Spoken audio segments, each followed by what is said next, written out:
আসসালামু আলাইকুম। সারাস ফ্যামিলি চ্যানেলে আপনাদের সকলকে জানাচ্ছি আমন্ত্রণ। এই যে এটা ছিল আমাদের কক্সবাজারের দ্বিতীয় দিন। ইনানি বিয়েতে গিয়েছিলাম। আমার যদিও একটু ঠান্ডা লেগেছে, তাই একটু ভয়েস ওভার দিতে কষ্ট হচ্ছে, আপনাদের বুঝতে হয়তো কষ্ট হবে, এর জন্য আমি আন্তরিকভাবে দুঃখিত। এখন এখানে আমরা গিয়েছিলাম দ্বিতীয় দিনই, হালকা বৃষ্টিও পড়ছিল, আবার রোদও উঠছিল। এ যেন এক মানে কি বলবো, অনেক সুন্দর একটা পরিবেশ ছিল। তার মধ্যে থেকে একটু পরেই আবার দেখা যাবে রংধনু দেখে তো আমার লাবিবই প্রথম আমাকে রংধনু দেখিয়েছে। আমি আসলে দেখিনি, মানে যেহেতু পেছন সাইড দিয়ে উঠেছিল এই যে রংধনু, লাবিব বলছিল মা দেখো দেখো রংধনু।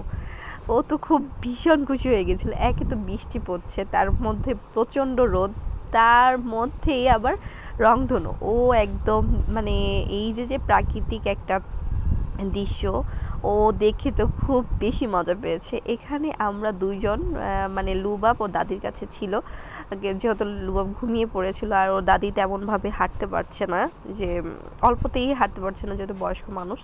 তা আমি লুবাব আর লাবিব আর আপনাদের ভাইয়া, আমরা তিনজনই এই মনোরম পরিবেশটা, অনেক দূরে ছিল পাড়ি, সেখানে আমি হেঁটে যাচ্ছিলাম এবং সবাই বলছিল আমরা আর হাঁটতে পারছি না। সেখানেও আমি আর আপনাদের ভাইয়াই অনেক দূর পর্যন্ত হেঁটে পানি স্পর্শ করার জন্য গিয়েছিলাম।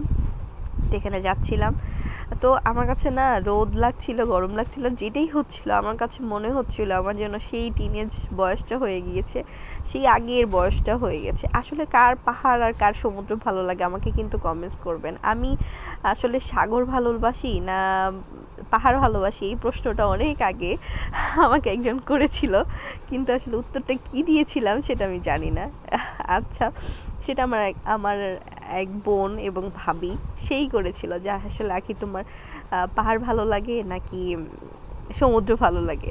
আসলে আমার দুইটাই ভালো লাগে। পাহাড় হচ্ছে তোমার যত মনে কষ্ট আছে সেটা বহিঃপ্রকাশ, আর সমুদ্র হচ্ছে বিশালতা। তো যাই হোক, এই পর্যন্তই। আমি কিন্তু তারপরে চতুর্থ এবং পঞ্চম দিন কী করেছি সেটাও নিয়ে আসছি। ভালো থাকবেন, সুস্থ থাকবেন। আসসালামু আলাইকুম।